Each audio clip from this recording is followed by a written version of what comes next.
ሰላም ጤና ይስጥልን ተመልካቾቻችን እንደምን ዋላችሁ እንደምን አመሻችሁ ከአንከር ሚዲያ ዝግጅት ክፍል ያክብሮት ሰላምታችንን እናቀርባለን ዘመቻ አንድነት ዛሬ 6ኛ ቀኑን ነው ባለፉት 5 ቀናት በተለያዩ የአማራ ክልል አካባቢዎች ከፍተኛ ውጊያዎች ሲደረጉ እንደነበርና የአገዛዙን ወታደራዊ አቅም በማንኮታኮት ደረጃ ትልቅ ውጤት መመዝገቡን በየቀኑ በመናቀርበው ዘገባ መግለጻችን የሚታወስ ነው ዛሬ 6ኛ ቀኑ ላይ ምን ተግባራት ተከናወኑ በየትኞቹ አካባቢዎች ውጊያ ተካሂደዋል ይህንንና ሌሎች መረጃዎችን ሊያቀብለን የዘውትር ተሳታፊያችን መስመር ላይ ይገኛል ወደሱ ማመራው በቅድሚያ ግን ዛሬ በሰፊው መነጋገሪያ ስለሆነው ስለ ተማሪ ብርቱካን ተመስገን የደምቢዶሎ ዩኒቨርሲቲ ተማሪ ከነበረችና ከ17ቱ ከታገቱት ተማሪዎች መሃል አንዷ ስለሆነችው በቅርቡ በኢቢኤስ ቴሌቪዥን ላይ ታሪኳ ስለተነገረላት ተማሪ ይሆናል የምናነሳው በዚህ ጉዳይ ላይ አጭር አስተያየት ሰጥተን ወደ ዕለቱ 6ኛ ቀን የውጊያ ውሎ እንሄዳለን በጣም ነው ማመሰግነው እንደው ከዚህች ተማሪ ከደረሰባት እንነሳና ሰፊ መነጋገሪያ ሆኗል ዛሬ ኢትዮጵያውያን በየትኛውም ያለም ጥግ ያሉ ስለዚህች ተማሪ ጉዳይ ከፍተኛ የሆነ ውይይት ሲያደርጉ ነው ያሉት ብዙዎች ተቆጥተዋል የአማራ ትግል በርግጥም ትርጉም ያለውና ምክንያታዊ መሆኑን እንደዚህ አይነት ክስተቶች በሚገባ የሚያስረግጡ ሆነው እየቀረቡ ይገኛሉ እስቲ ምን እየተባለ ነው በመጀመሪያ መሳይ በጣም አመሰግናለሁ ይሄንን አጀንዳ ቀድመ ስላነሳው እቺ ልጅ በጣም ትልቅ ተስፋ የነበራት በጣም በብዙ መከራ ወደ ዩኒቨርሲቲ የገባች ልጅ ነገር ግን ተስፋዋን ሙሉ በሙሉ የመንግስት የጡት ልጆች በሆኑት ታፍና በዩኒቨርሲቲ ግቢ ውስጥ ታፍና ከተወሰደች 1 አመት ከ8 ወር ወደ 20 ወር አካባቢ የሚጠጋ በጫካ አድራ ከፍተኛ በደል ተፈጽሞባት ለአእምሮ እጅግ በጣም የሚከብድ ሩቅ የሆነ የሰው ልጅ በሰው ልጅ ላይ ይፈጽማል ተብሎ ከሚገመተው ሩቅ የሆነ በደል ተፈጽሞባት በህይወት ራሱ መገኘቷ በጣም ትልቅ ምልክት ለአማራ ህዝብ በደልና ስቃይ ትልቅ ምልክት የሆነች ልጅ ናት ይሄንን ነገር መንግስት እንደ መንግስትነት መንግስት ገደለ መንግስት ደፈረ መንግስት አሰቃየ መንግስት ዘረፈ ከሚባል በላይ የመንግስትን ትርጉም ያልገባው የመንግስት አካል የመጀመሪያ የመንግስት ድርሻ ዜጎችን ከጥቃት መከላከል ነው ጉልበታሞች ጉልበት በሌላቸው ሰዎች ላይ ጉልበታቸውን እንዳይጠቀሙ ለማድረግ ነው መንግስት ከያንዳንዳችን መብት ቀንሶ ጉልበት መሳሪያ እንዲታጠቅ አስተዳደር እንዲመሰርት በፍርድ ቤት መስርቶ በወንጀለኞች ላይ ፍርድ እንዲወስን የሚያደርገው ዋነኛ ምክንያት ዜጎቹ ደካማ ዜጎች በጉልበታም ዜጎች እንዳይጠቁ ለማድረግ ነው ጽንሰ ሐሳቡ ይሄ ሆኖ እንግዲህ እቺ ልጅ ዛሬ በቴሌቪዥን ወጣ ከዛ ስቃይና መከራ ወጣ በሚዲያ ላይ ትውጣ እንጂ በርካታ እህቶቻችን በዚህ ሰዓት ከሷ የበለጠም ይሁን በሷ የሚተካከል በደልና ስቃይ እየደረሰባቸው እንደሚገኙ ጉል ማሳያ ናት እቺ ልጅ የስቃዮች ሁሉ ገፈት ተሸካሚ ሆና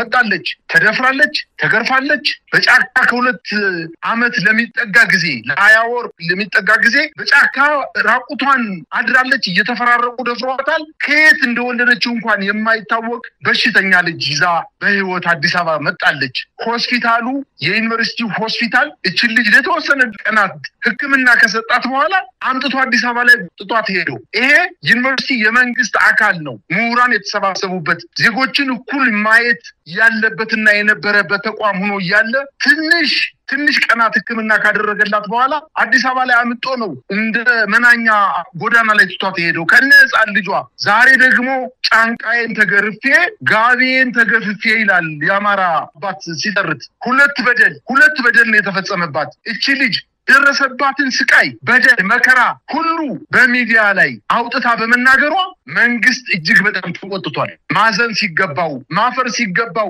ማገዝና ማበረታታት ሲገባው ነገር ግን የፖለቲካ እንትኔን ያበላሽብኛል ብሎ ስላሰበ ብቻ እሱ ባልሰራው ወንጀል የኔ ጠላት ናቸው ብሎ በሚዲያ ለሚደሰኩረው ሽፋን ለመስጠት የኢቢኤስ ቴሌቪዥንን በዛሬው ዕለት አምሶታል። ከፍተኛ ጭንቀት ውስጥ ነው ዛሬ በኢቢኤስ ቴሌቪዥን ላይ እየተፈጸመ ያለው። ከዌብሳይት ላይ ዩቲዩብ እንዲወርድ ተደርጓል። ይሄን የጠየቁ ሰዎች ከፍተኛ ወከባ እየተፈጸመባቸው ነው። ምናልባትም እቺ ልጅ አሁን አንተና እኔ እየተነጋገርን ባለበት ሰዓት መንግስት ምን ያረጋት እንደሆነ ምንም እናውቀው ነገር የለም። ዘመድ የላት፣ ወገን የላት፣ አሳዋሽ የላት። ከጎዳና ላይ እንዲሁ ከቤተክርስቲያን በረንዳ ላይ ረጅም ጊዜ በልመና የቆየች ልጅ ዛሬ እቺ ልጅ ምን ሊያረጋት እንደሚችል ፖለቲካዬን አበላሽታለች ብሎ ምን ሊያረጋት እንደሚችል ምናውቀው ነገር የለንም። መንግስት ጨካኝ አረመኔ ሆኗል። እውነት ለመናገር በጣም ከባድ ነገር ነው። ኢትዮጵያውያን ባለፉት 6 ዓመታት የደረሰባቸው ቃላት በላይ ነው። ምድር ላይ የተፈጸመ ግፍ ሁሉ መከራ ሁሉ የሰው ልጅ ሊቀበል የሚችል የማይችለው ሁሉ ምድር ላይ ያለ አንድም የቀረ ነገር የለም። የጭካኔን ጥግ አይተናል፣ አሳይተናል። እንደ ሀገር ነው የምናፍረው እውነት ለመናገር። በነገራችን ላይ እቺ ልጅ በአሁን ሰዓት በመንግስት የደህንነትና የስለላ ክትትል ስር ነው ያለችው። ለማንም ሚዲያ ከዚህ በኋላ መረጃ እንዳትሰጥ ከፍተኛ ማስጠንቀቂያ ተሰጥቷት በአፈና ውስጥ ነው ያለችው። የትም መሄድ አትችልም። እንደሰማነው ከሆነ ምናልባትም ነገ ከነጎዲያ ዶክመንተሪ ፊልም በስሟ ተዘጋጅቶ እንደሚቀርብ ነው የተገለጸው። እሷም በዶክመንተሪ ፊልም ውስጥ የደፈሩኝ የአማራ ጽንፈኞች ናቸው፣ ገንዘብ ሰጠውኝ ነው በኢቢኤስ ቴሌቪዥን ላይ የቀረብኩት የሚል ቃል እንድትናገር አስገዳጅ ሁኔታ ቀርቦባታል። እንግዲህ በዶክመንተሪ ፊልሙ ቀረጻ ላይ እንዳለ ነው የሰማነው። የደምቢዶሎ ዩኒቨርሲቲም ከማህደር ክፍል ውስጥ በሙሉ ዶክመንቷንና ማስረጃዋን በማጥፋት የኔ ተማሪ አይደለችም ሲል መግለጫ ሰጥቷል። እንደሚከስም ለኢቢኤስ ማስጠንቀቂያ በሰጠበት መግለጫው ላይ አይተናል። እጅግ አሳፋሪ፣ እጅግ እንደ ሀገር የሚያዋርድ ብሔራዊ ውርደት ነው ማለት ይቻላል። ለማንኛውም የአማራ ህዝብ ትግል አማራ ህዝብ የጀመረው ትግል ምን ያህል ትርጉም እንዳለው ምን ያህል ምክንያት እንዳለው በሚገባ ያሳየ ክስተት ነው ተብሎ እየተነገረ ነው የሚገኘው። እንግዲህ ምናልባት የዚች ልጅ ታሪክ ነገ ከነጎዲያ የአማራን ህዝብ ትግል በጥርጣሬ ለሚያዩ በተለያየ መልኩ ለሚገልጹ ሰዎች ማፈሪያ በሆነ መልኩ ሊቀርብላቸው ወይም ደግሞ ራሳቸውን ሲያደርጉት የነበረውን በተመለከተ እንዲያፍሩ የሚያደርጋቸው እንደሚሆን የሚጠበቅ ነው። እስቲ ወደ ዕለቱ ክስተቶች እንምጣ። አንድም ይህንን ለማስቀረት ነው የአማራ ፋኖ ታጋዮች በየአቅጣጫው እየተፋለሙ የሚገኙት። ዛሬ 6ኛ ቀን ላይ ነው ያሉት። እስቲ ወደ ውጊያዎቹ እንምጣና ያሉትን መረጃዎች አካፍለን ከወሎ እንጀምራለን። አመሰግናለሁ መሳይ። እንግዲህ የአማራ ፋኖ የዘመቻ አንድነት በአራቱም ክፍለ ሀገሮች በተጠናከረ ሁኔታ ለ6ኛ ቀን ቀጥሎ ውሏል። በየዕለቱ በከባባድ የውጊያ አውዶች ላይ የፋኖ ኃይሎች ትልልቅ ድሎችን እያስመዘገቡ ይገኛሉ።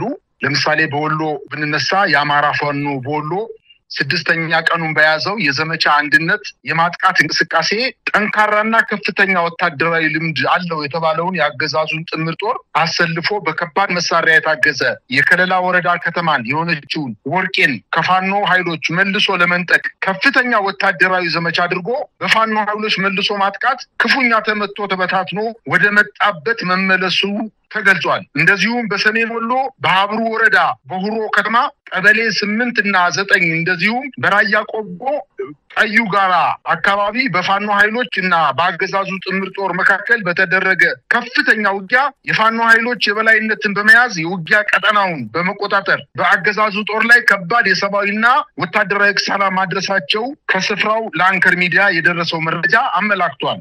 በጣም አመሰግናለሁ። እንግዲህ ቀደም ሲል የወሎን የ6ኛ ቀን አውደ ውጊያ ውሎ ነው እየሰማነው። ወደ ጎጃም ኒድ በበርካታ ቀጠናዎች ነው ጎጃም በ6ኛ ቀኑም እንደዚሁ ውጊያዎች ሲደረጉ ያሉት። እውነት ነው መሳይ። የጎጃም ትግል እንግዲህ ጠቅላይ ሚኒስትሩ እንዳለው ጀጅብ ቆዳ ይዘው ወይም ጥንቆላ አስጠንቁለው በዲያቆናትና በቆሎ ተማሪዎች የጥይት መከላከያ አድርገው ያለው ምን ያህል እንዳሳመመው የጎጃም ፋኖ ትግል ምን ያክል እንዳሳመመው በፓርላማ ተገንቶ ከአንድ ጠቅላይ ሚኒስትር የማይጠበቅ ንግግር እንዳደረገ ይታወሳል። የፋኖ ኃይሎች በተለይ በዋናነት በጎጃም የዘመቻ አንድነት 6ኛ ቀን የማጥቃት ዘመቻ በተለይ በሰሜን ጎጃም አቸፈር ወረዳ ዛሬ ጠዋት ጀምሮ በአገው ምድር ክፍለ ጦር ስር የሚገኘው የቢትወደድ አያሌው መኮንንና የአቤ ጉበኛ ብርጌዶች በሊበን ከተማ በጋራ በወሰዱት እርምጃ ከባድ የማጥቃት ዘመቻ ከተማዋን ሙሉ በሙሉ በመቆጣጠር በከተማዋ ሰፍሮ በነበረው ያገዛዙ ጦር ላይ ከፍተኛ ጉዳት ደርሷል። በዚህም አንድ ከፍተኛ ወታደራዊ አመራርን ጨምሮ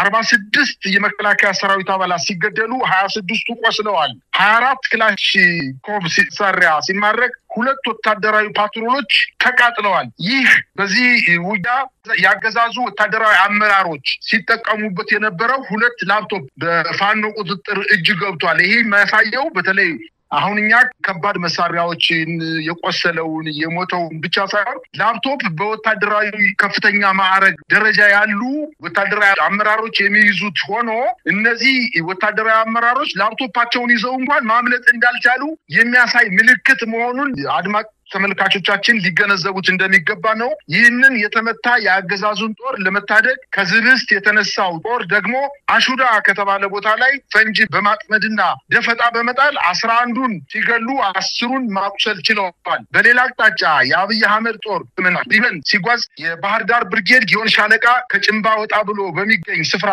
በድሽቃ በመደብደብ እንዳይንቀሳቀስ ከማድረጉም በተጨማሪ በጦሩ አባላት ላይ ከባድ ኪሳራ አድርሰዋል።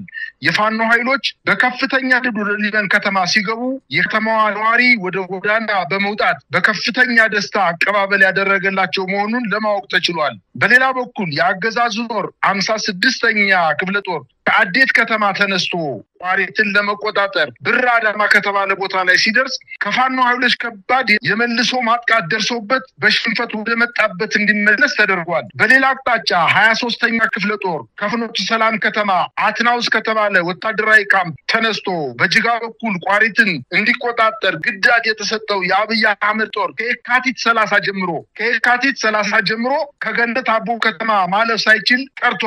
ከባድ መልሶ ማጥቃት ደርሶበት ወደ ዝንድብና ጅጋ እያፈገፈገ መሆኑ ተመላክቷል። በተጨማሪም የአማራ ፋኖ 1ኛ ክፍለ ጦር ዛሬ መጋቢት 15 መራዊ የሚገኘውን ቻይና ካምፕ በቡድን መሳሪያ ከፍተኛ ድብደባ የፈጸመ ሲሆን በኮንክሪት ምሽግ ራሱን ቀብሮ ለመከላከል ጥረት ሲያደርግ የዋለው ያገዛዙ የጦር ኃይል በኮሎኔል ታደሰ ሙሉነህ ብርጌድ በተሰነዘረበት ከፍተኛ ጥቃት ከ13 በላይ የጦር አባላት የሞቱ ሲሆን ከ20 በላይ ቁስለኛ ሆኖ ተመዝግቧል።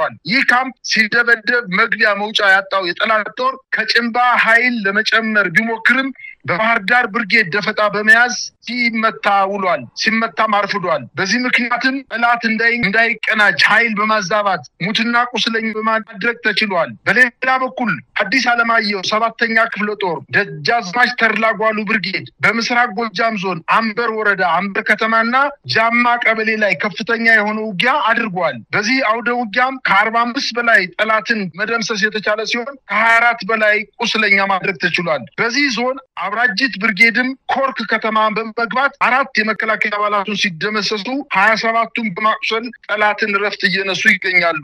በተጨማሪ ውጊያው በፋኖ ኃይሎች በየዕለቱ የበላይነት በመያዙ የጠላት ኃይል በየቀኑ እየከዳው ይገኛል። ጀነራል ተፈራ ማሞ እንደተናገሩት ገበያና ጦር ሲፈርስ አይታወቅም ብለው እንደተናገሩት የአብይ አህመድ እያስገደደና እያፈሰ የደሃ ልጅን ወደ ማሰልጠኛ ቢልክም በየቀኑ ከማሰልጠኛ እየጠፋ ፋኖን እየተቀላቀለ ይገኛል። በዚህ ሳምንት ብቻ ከብር ሸለቆ ወታደራዊ ማሰልጠኛ ከ20 በላይ ሰልጣኞች በመግዛት ፋኖን ተቀላቅለዋል። በተመሳሳይ ሁኔታ ህዝባችንን አንጨፈጭፍም ያሉ 3 የአገዛዙ ጦር አባላት ከጃዊ ወርቅ ሜዳ ከድተው ከነመሳሪያቸው የመብረቁ ብርጌድ ፋኖን ተቀላቅለዋል። በጣም ነው ማመሰግነው። እንግዲህ የጎጃሙን አውደ ውጊያ በተመለከተ ያስቃኘህን ሪፖርትን ነበረ አሁን ያቀረብከው። ወደ ጎንደር ደግሞ እንለፍ። በጎንደር ዛሬም እንደ ባለፉት 5 ቀናት በበርካታ አካባቢዎች ነው የህልውና ተጋድሎ ቀጥሎ ያለው። እስቲ ጎንደር ምን አለ? እንግዲህ ጎንደር ከጎጃም ጋር የመጀመሪያው ቀን በ10 ነው ውጊያ የጀመረው። አሁን 6ኛ ቀኑ ነው። በ6 ቀን ውስጥ በየቀኑ የውጊያ ቀጠናዎች እየሰፉ የሚቆጣጠሩት ወታደራዊ ቀጠናዎች እየጨመሩ በመምጣታቸው ያገዛዙ ጦር በተለይ በአዘዞ ከተማና በአንዳንድ ወታደራዊ ምሽጎቻቸው ላይ በመሆን ከፍተኛ ጭንቀት ውስጥ እንደገቡ የአካባቢው ምንጮቻችን እየዘገቡልን ይገኛሉ። ከዚህ በፊት ከደባርቅ ጀምሮ ወደ ዛሪማ ወደ ማይጸምሪና አድርቃይ አካባቢ የጀመረው እንቅስቃሴ በዚህ በኩልም ደግሞ በደቡብ በኩልም እንዲሁ በጸዳ በእንፍራንስ በበለስ አካባቢ የጀመረው ውጊያ ወደ ጎንደር ከተማ እየተጠጋ ወደ ጸዳ እንዲሁም ወደ ቆላድባ አካባቢ አሁንም ደግሞ ወደ ጭልጋ አይምባ አካባቢ በትናንትናው ዕለት ከፍተኛ ውጊያ ሲደረጉላል። ዛሬ ደግሞ የዘመቻ አንድነት ለስድስተኛ ቀን በተለያዩ አካባቢዎች ተጠናክሮ የቀጠለ ሲሆን በአማራ ፋኖ አንድነት በጎንደር የጎንደር የበጋሻው ክፍለ ጦር ከጎንደር ከተማ 25 ኪሎ ሜትር ርቀት ላይ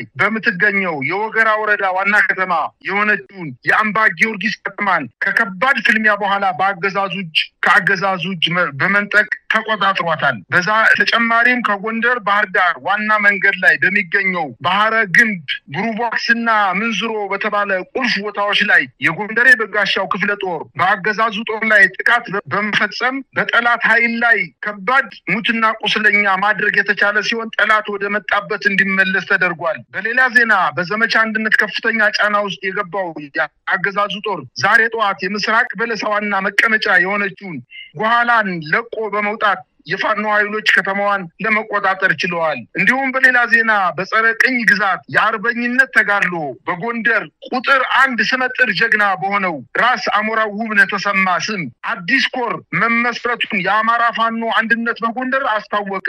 በዚህ ስመጥር ጀግና ስም አዲስ ኮር መቋቋሙን ተከትሎ የትውልድ አካባቢው በሆነው በላይ አርማጭሆ፣ በታች አርማጭሆ፣ በምዕራብ አርማጭሆና በማዕከላዊ አርማጭሆ ያሉ ነዋሪዎችና ወጣቶች በከፍተኛ መነሳሳት ውስጥ በመግባት የፋኖ ኃይሎችን እየተቀላቀሉ ይገኛሉ። ይሄ የአራቱ የአርማጭሆ ወረዳዎች የአሞራው ውብነህ ሲነሳ የሚነዝራቸው ስለ አሞራው ውብነህ ጀግንነት ሲነሳ የሚነሽጣቸው ወጣቶች ብቻ ሳይሆኑ አረጋውያን ጭምር የቃታ ብረታቸውን እያዙ ከፋኖ ኃይሎች ጋር እየተቀላቀሉ በአገዛዙ ጦር ላይ ከፍተኛ ጭንቀት እየፈጠሩ እንደሆነ ለማወቅ ችለናል።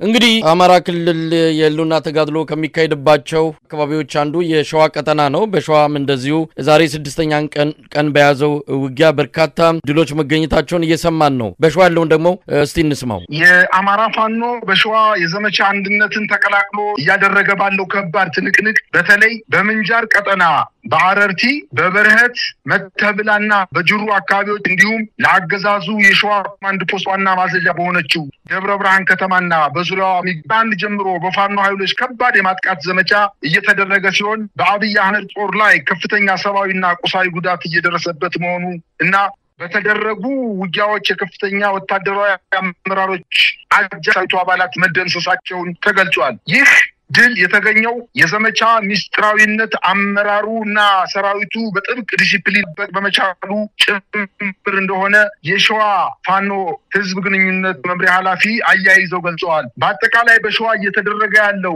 አውደ ውጊያ በጣም በአይነቱ ሰፋ ያለና የድርጅቱ ተሳታፊዎችን በርካቶች በመሆናቸው ይህንን ተቋቁሞ የአማራ ፋኖ በሸዋ እዝ በተለያዩ የአውደ ውጊያዎች ላይ ከፍተኛ ድል እየተቀዳጀ ይገኛል። በኦሮሚያ ክልል አዋሳኝ ድንበሮች ባሉ ከተሞች ላይ ከ2 እና 3 ቀናት በፊት ጥቃት ሰንዝሮ ከፍተኛ ድል እንደተጎናጸፈ ለማወቅ ይቻላል። መሳይ እንግዲህ በአጠቃላይ ያለውን ሁኔታ ነው የተመለከትነው። በነገራችን ላይ የአማራ ፋኖ አንድነት በጎንደር ሰብሳቢ ሻለቃ ሀብቴ መልእክት አስተላልፈዋል። ምናልባት መልእክቱ ጠንካራ ይመስላልና ምንድነው ሻለቃ ሀብቴ ያለው? እንግዲህ በእየተደረገ ባለው ከፍተኛ ትንቅንቅ ለጎንደር ፋኖ አንድነት ብቻ ሳይሆን አጠቃላይ ለአማራ ፋኖና ለመንግስት ለሚኒሻው ለአድማ ብተናው የአማራ ፋኖ አንድነት በጎንደር ሰብሳቢ የሆነው ሻለቃ ሀብቴ ወልዴ አማራ ፋኖ 6ኛ ቀኑን ስለያዘ ዘመቻ አንድነት ድሎች ቀጣይ ተግባሮችና ከህዝባቸው የሚጠበቀውን በመዘርዘር ወቅታዊ መግለጫ መስጠታቸው ወታደራዊ ዘመቻ የአብይ አህመድ ስልጣን አስጠባቂ ሰራዊት ላይ ከፍተኛ ሰብአዊና ቁሳዊ ጉዳት መድረሱን እና በክልሉ በርካታ ቦታዎችን በሸፈነው እየተካሄደ ባለው ወታደራዊ ዘመቻ የአብይ አህመድ ስልጣን ከፍተኛ ሰብአዊና ቁሳዊ ጉዳት መድረሱንና በክልሉ በርካታ ቦታዎችን በሽንፈት እየለቀቀ መሆኑንና ከተገኘው ወታደራዊ ድሎች በላይ በአማራ ህዝብ ጥላ ስር በመሆን ከፍተኛ ተጋድሎ እያደረገ የሚገኘው የፋኖ አንድነት እንዲላላ ያለረፋ ለነበረው ኃይሎች ሴራቸው በቀናት የተቀናጀ ወታደራዊ ዘመቻ ሐሳባቸውና ድርጊታቸው መንኮታኮቱን ገልጾ ገና በ6ኛ ቀን ዘመቻ ውልቁልቁ የወጣ የወጣው ሰራዊቱና ብልጽግና ለሽንፈቱ ሰበብ እየፈለገ ዲስኩር እየፈለገ ሲዳክር ተመልክተነዋል ብለዋል። ነገር ግን ትግሉ ከበቂ በላይ ምክንያት ያለውና ሙሉ በሙሉ በአማራ የቁርጥ ቀን ልጆች ፊት አውራሪነት ብቻ የሚመራ እንጂ ለተራ ፍላጎት የህዝባችንን ጥቅምና ደህንነት አሳልፈን የምንሰጥ በአዴኖች አይደለንም።